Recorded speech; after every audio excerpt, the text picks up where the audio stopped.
Bismillahirrahmanirrahim. Assalamualaikum warahmatullahi wabarakatuh. Kepada yang terhormat Bapak Ibu dosen dan guru penguji ujian kinerja PPG dalam jabatan tahun 2022 UIN Saizu Purwokerto. Perkenalkan, nama saya Joko Luhito SPDI. Saya adalah seorang guru di MI Ma'arif 02 Cilopadang, Kecamatan Majenang, Kabupaten Cilacap, Provinsi Jawa Tengah.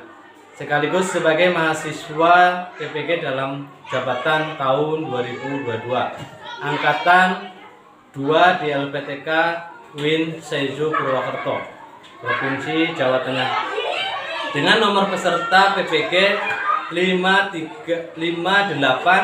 538530530052077. Pada kesempatan hari ini, Rabu 26 Oktober 2022, saya akan melaksanakan ujian kinerja secara luring di madrasah saya MI Ma'arif 02 Cilopadang, Kecamatan Majenang, Kabupaten Cilacap, Provinsi Jawa Tengah.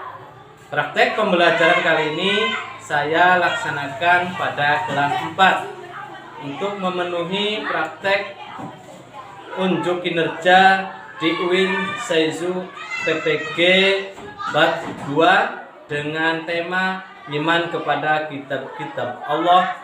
Berikut video pembelajarannya. Mohon untuk saran, kritik, serta masukannya. Selamat menyaksikan. Wassalamualaikum warahmatullahi wabarakatuh.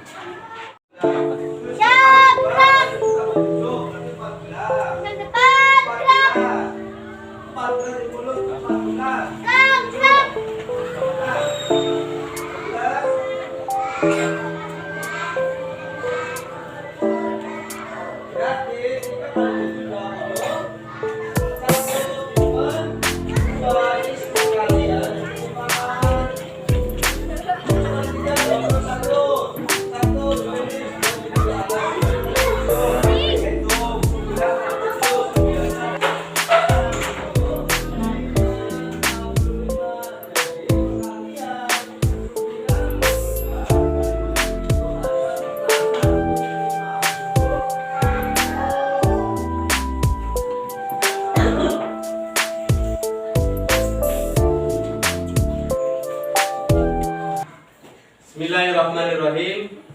Assalamualaikum warahmatullahi wabarakatuh. Waalaikumsalam warahmatullahi wabarakatuh. Selamat pagi anak-anak. Pagi. Sehat semuanya? Sehat. Sudah sarapan atau belum? Sudah. Alhamdulillah kalau sehat. Berangkat semua ya hari ini. Coba ketuanya disiapkan. Siap, berdoa mulai.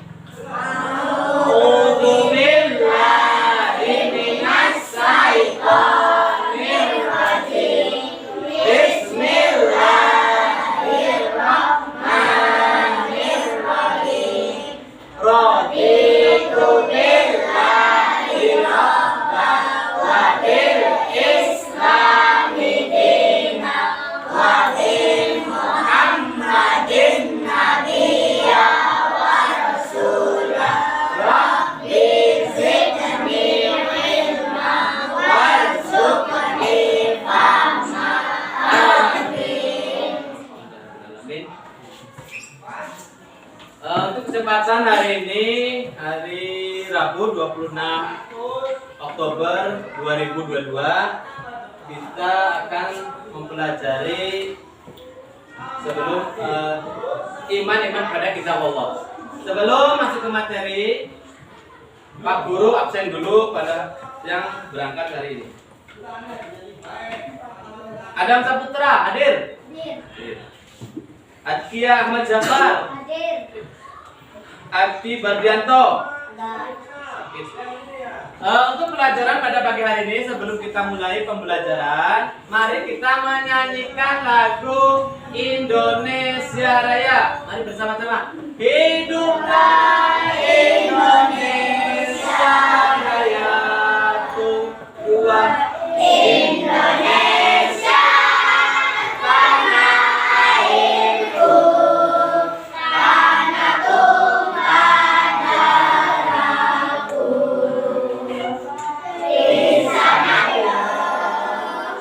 ya.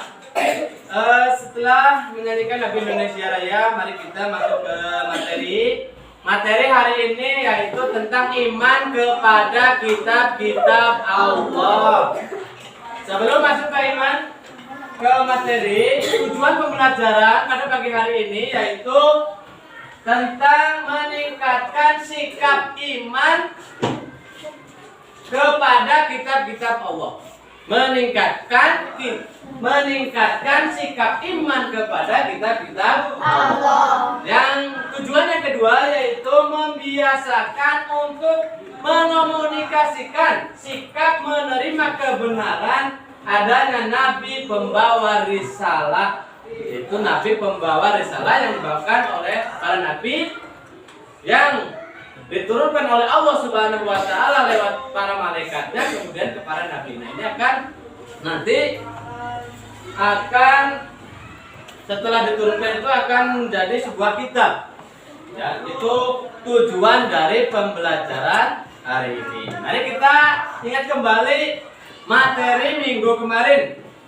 Minggu kemarin ada yang tahu rukun iman kepada kitab Allah? Rukun imannya keberapa, Cung? Ya, rukun iman kitab Allah berapa?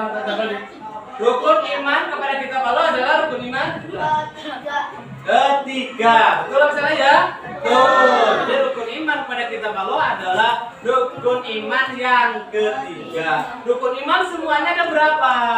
Ada, Cung yang tahu? Ya, Mbak Mesti ada berapa? Rukun iman semuanya ada 6. Rukun iman apa saja? Coba iman yang pertama.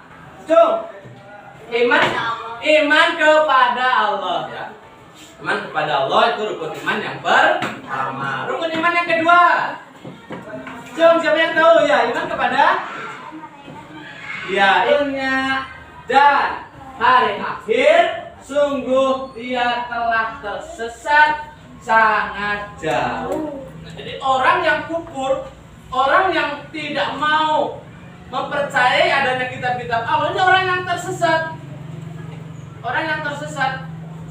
Makanya maka kita bagaimana cara kita untuk membiasakan agar kita iman kepada kitab-kitab Allah? Yaitu dengan cara sering membaca Al-Qur'an ya. Iman kepada kitab-kitab Allah merupakan rukun iman yang ketiga. Hukum beriman kepada kitab-kitab Allah Subhanahu wa ta'ala adalah fardu ain. Fardu ain itu apa? Wajib. Wajib bagi setiap orang yang beragama Islam. Ini wajib hukumnya. Jadi bukannya kita beriman pada kitab-kitab Allah itu malah menyepelekan. Apalagi kamu tidak memuliakan seperti Al-Qur'an, menaruh sembarangan. Tidak boleh. Jadi ini hukum beriman pada kitab-kitab Allah adalah fardu ain atau wajib bagi setiap orang Islam. Seorang muslim yang tidak mempercayai adanya kitab-kitab Allah Subhanahu wa taala maka hukumnya murtad. Jadi kalau ada orang yang nggak percaya pada kitab-kitab Allah itu udah murtad. Jadi itu keluar dari ajaran agama Islam. Ya, itu murtad keluar dari ajaran agama. Secara bahasa, iman artinya percaya atau membenarkan tasdik. Sedangkan secara istilah, iman adalah kepercayaan diyakini kebenarannya dalam hati, diucapkan dengan lisan, dan diamalkan dengan perbuatan. Ini arti dari iman. Jadi iman itu pengertiannya ada berapa tadi? Ada 2. Iman secara bahasa artinya percaya yang membenarkan secara tasdik adanya apa? Kitab-kitab Allah. Itu iman secara bahasa. Iman secara istilah, kepercayaan yang diyakini kebenarannya dalam hati, diucapkan dalam lisan, diamalkan dalam perbuatan. Itu pengertian iman secara istilah. Jadi iman kepada kitab-kitab Allah Subhanahu wa taala artinya percaya dan meyakini bahwa Allah Subhanahu wa taala mempunyai kitab yang telah diturunkan kepada para rasulnya agar menjadi pedoman atau petunjuk hidup bagi seluruh umatnya agar bahagia hidup di dunia dan di akhirat.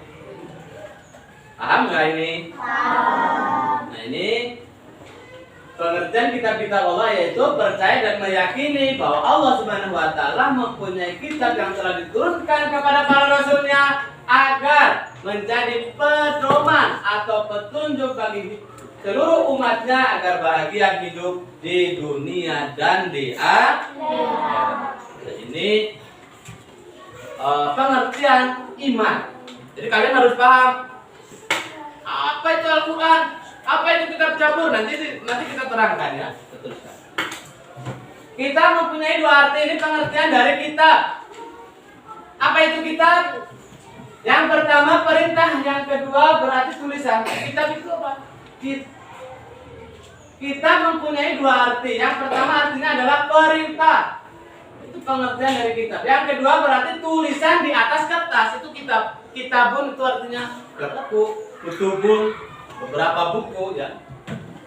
Kitab Allah Subhanahu wa taala tersebut diturunkan kepada para rasul Allah Subhanahu wa taala dengan perantaraan malaikat Jibril. Jadi turunnya itu enggak langsung Gusti Allah. Lihat nih ayatnya. Enggak langsung, itu enggak harus lewat perantaraan. Yaitu perantaraannya lewat perantaraan malaikat Jibril atau malaikat Jabaniyah. Itu yang menurunkan pada awalnya kumpulan firman Allah Subhanahu wa taala belum tertulis. Kalau belum tertulis itu namanya suhuf tadi. Jadi masih lembaran-lembaran. Suhuf itu tertulisnya di mana Pak Guru? Tuh, suhuf itu dulu karena belum ada kertas. Nulis suhuf itu di kulit hewan itu ya. Kulit hewan nanti ditulis di situ. Firman Allah yang lewat malaikat Jibril, dari malaikat Jibril terus ke manusia, kepada rasul ya, ditulis.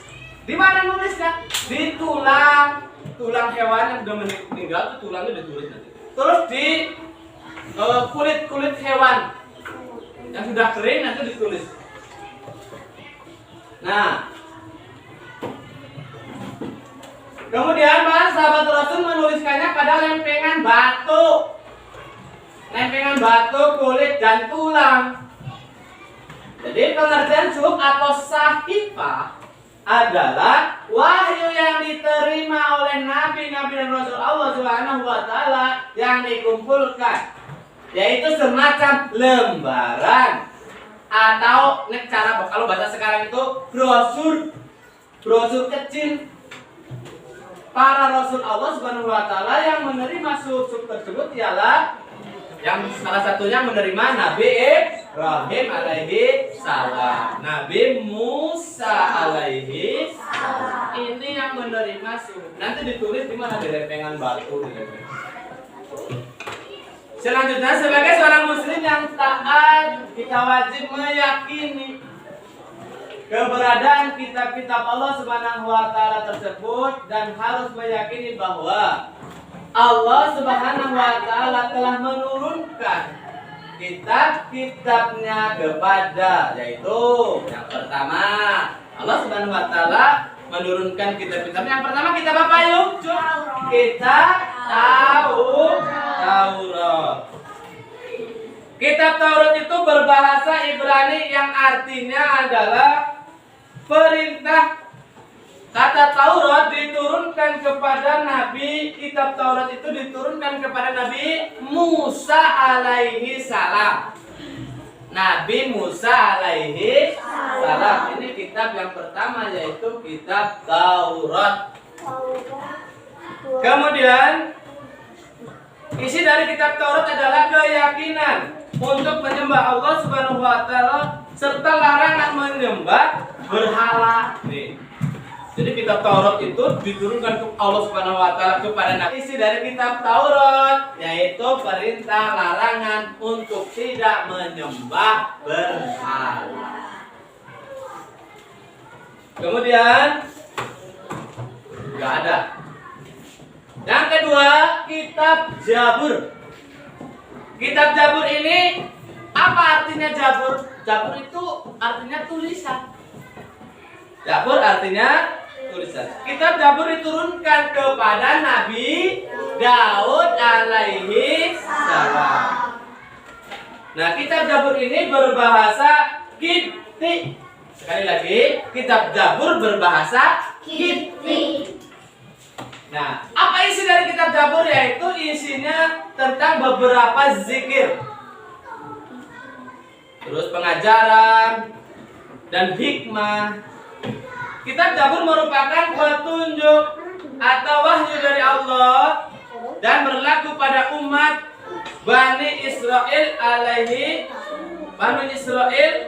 Nah, ini adalah kitab Zabur ini diperuntukkan untuk kaum Bani Israel. Firman Allah dalam surah An-Nisa ayat 163. A'udzubillahi minasyaitonirrajim. Bismillahirrahmanirrahim. Inna auhayna ilaika kama auhayna ila nuhi wan nabiyina mim ba'dih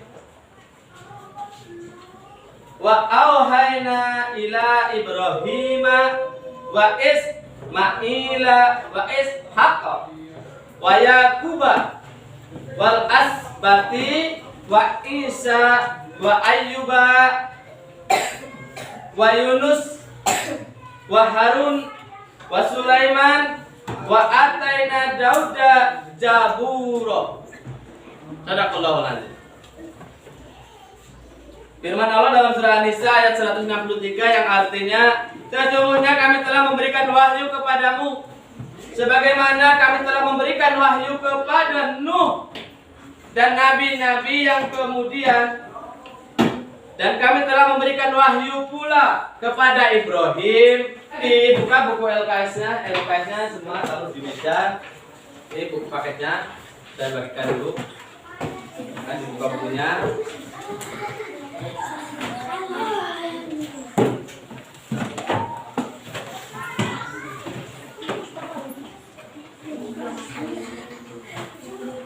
Silakan LKS-nya dibuka, ditaruh di meja semua. Dibuka halaman 43. Halaman 43. Sudah belum? LKS-nya halaman 43. Dilanjut. Kitab yang ketiga yaitu kitab Injil. Kitab Injil diberikan kepada Nabi Isa alaihi salam. Jadi kitabnya ada berapa barusan? Yang pertama kitab Taurat kepada Nabi Musa alaihissalam. Yang kedua kitab Zabur kepada Nabi Daud. Nah, sekarang yang ketiga kitab Injil. Kepada siapa kitab Injil diturunkan? Nabi Isa alaihi salam. Nah, kitab Injil ini berbahasa Yunani.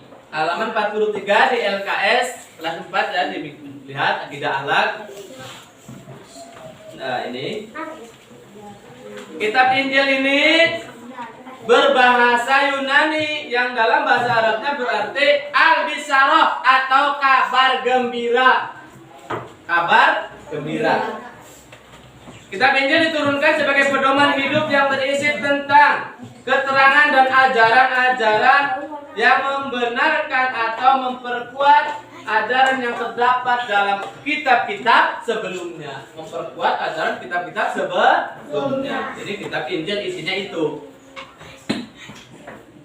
Firman Allah Subhanahu wa taala dalam surah Al-Imran ayat 3. A'udzubillahi minasyaitonirrajim. Bismillahirrahmanirrahim. Mari kita baca bareng-bareng, dilihat tulisnya. Nazzala 'alaikal kitaba bil haqqi musaddiqal lima baina yadayhi wa anzalat Taurata wal Injil. Artinya dia menurunkan Alkitab, Al-Quran kepadamu dengan sebenarnya membenarkan kitab yang telah diturunkan sebelumnya dan menurunkan Taurat dan Injil ini. Taurat dan Injil. Jadi Injil ini untuk membenarkan adanya kitab-kitab Allah yang terdahulu. Nah, sedangkan Taurat juga sudah menerangkan bahwa nanti akan ada nabi yang terakhir, Nabi Muhammad alaihi salam. Di dalam kitab Taurat sudah juga diterangkan.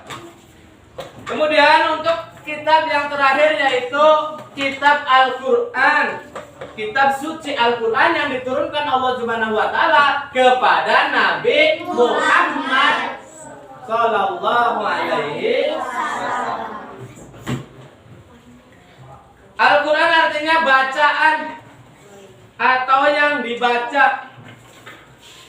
Al-Quran adalah wahyu Allah Subhanahu wa Ta'ala yang diturunkan kepada Nabi Muhammad Sallallahu Alaihi Wasallam yang berbahasa Arab. Dan Al-Quran itu bahasanya Arab. Kalau Al-Quran bahasa Arab. Al-Quran diturunkan secara berangsur-angsur selama 22 tahun, 2 bulan dan 22 hari. Ini Al-Quran yang satu kitab. Alkitab tadi kan sudah diartikan ya. Yang satu kitab itu diturunkan oleh Allah Subhanahu wa Ta'ala, enggak langsung jadi kitab. Jadi dulunya suhuf itu berlembaran. Setelah kanjeng Nabi Muhammad SAW wafat, pada zaman Khalifah Abu Bakar As-Siddiq, Al-Quran itu sudah mulai dikumpulkan suhufnya. Suhuf-suhufnya itu yang tadinya bertebaran, yang di mana aja? Yang di batu, tulisan batu. Ada yang di apa lagi tadi? Kulit. Yang ditulis di kulit hewan. Ada lagi yang di tulang. Itu dikumpulkan oleh sahabat. Karena apa? Karena pada waktu itu banyak yang meninggal, banyak yang wafat. Para yang sudah hafal Al-Quran. Akhirnya dikumpulkan tulisan Al-Quran itu di dalam lembaran-lembaran tadi, tulang, terus kulit binatang, hewan, kemudian dibukukan, dimushafkan. Allah Subhanahu wa Ta'ala berfirman dalam Al-Quran surah Al-Baqarah ayat 2, A'udzubillahi minasyaitonirrajim. Mari baca bersama. Bismillahirrahmanirrahim. Zalikal kitabu la raiba fihi hudan lil muttaqin. Kitab Al-Quran ini tidak ada keraguan padanya, petunjuk bagi mereka yang bertakwa. Al-Baqarah ayat 2. Lanjut materinya. Hikmah beriman pada kitab-kitab Allah. Menyadari bahwa Allah Subhanahu wa Ta'ala sangat sayang kepada kita sehingga harus banyak bersyukur. Ini hikmahnya kalau kita iman pada kitab Allah. Yang kedua, B, selalu melaksanakan perintah Allah Subhanahu wa Ta'ala. Ini manfaatnya. Manfaat yang kita terima kalau kita iman pada kitab-kitab Allah dan menjauhi segala larang-larangannya. Karena kita tahu hukum-hukum yang ditetapkan oleh Allah Subhanahu wa Ta'ala dalam Al-Quran. Jadi kita kalau larangannya apa ya kita nggak boleh. Jadi kita mengikuti hukumnya.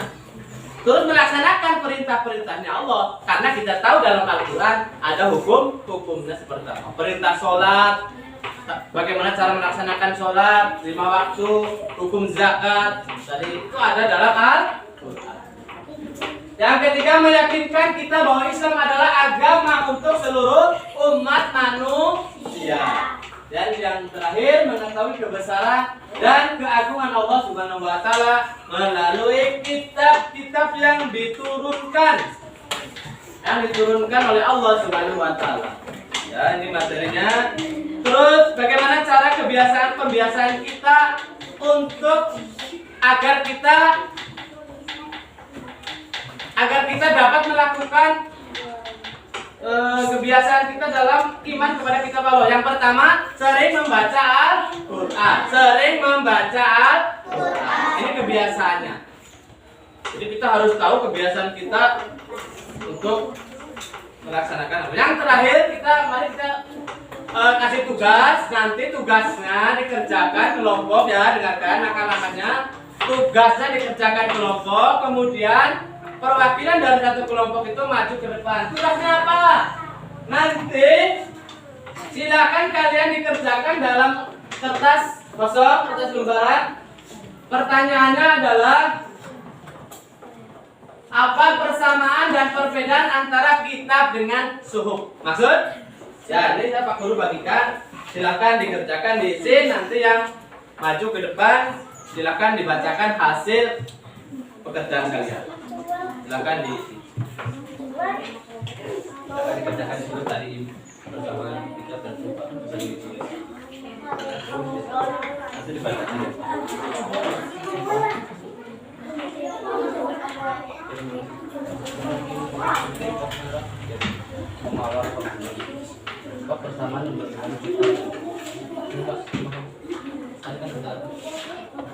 Ya, silakan dikerjakan. Apa perbedaan antara kitab dengan suhuf? Silakan dikerjakan.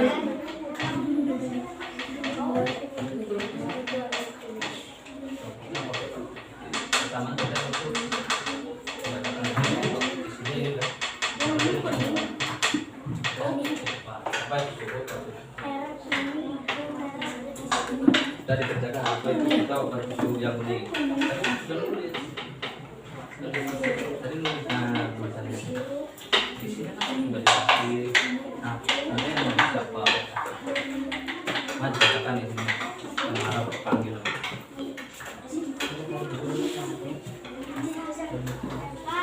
Silakan dikerjakan bersama-sama apa itu persamaan kitab dan suhuf. Terus perbedaannya juga apa? Ditulis di kertas kosong.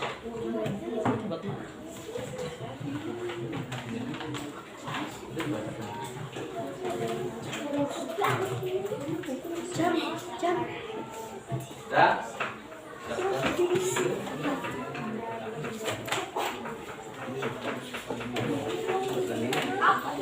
Dikerjakan sudah, silakan.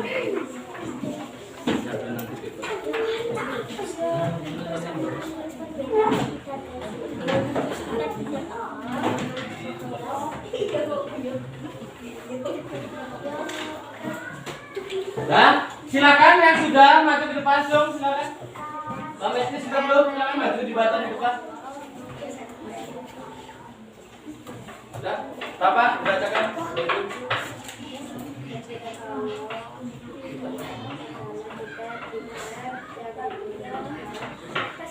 Sudah, Mbak Mesti?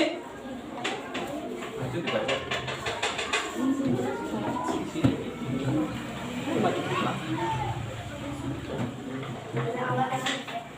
Nama topi. Ya, nama pokoknya. Ya, silakan Mesti akan menjawab apa itu perbedaan antara kitab dengan suhuf persamaannya apa.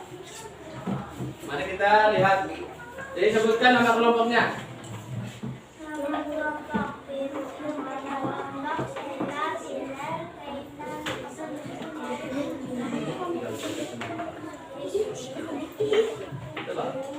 Apa perbedaan antara kitab dengan suhuf? Coba dibaca. Jawabannya coba lihat temannya. Itu apa salah?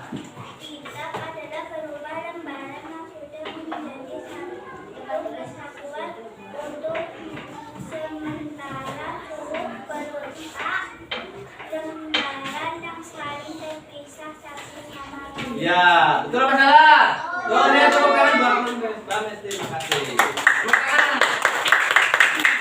Ya, selanjutnya silakan. Persamaan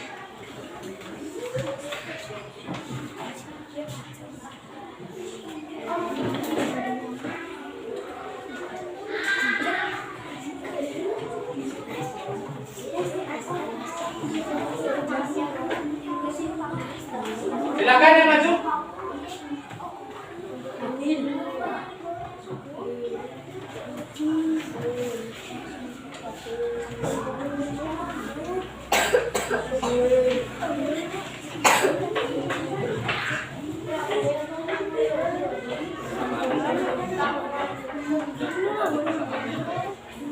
Kelompok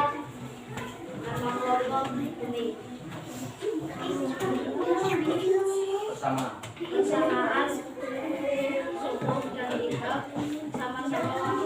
Dan persamaan kita kitab dan suhuf apa isinya tadi? Sama-sama wahyu yang diturunkan oleh Allah. Betul apa salah? Tepuk tangan. Ya, silakan satu lagi yang maju. Siapa? Cung.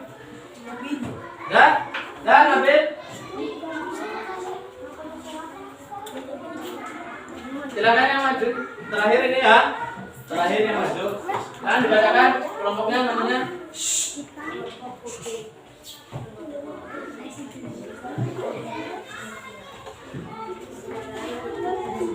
Perbedaan kitab dan suhuf.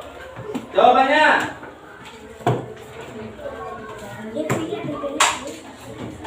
Ya, kalau kitab terus. Iya. Betul apa salah? Tuh, tepuk tangan untuk kelompok ya, selanjutnya.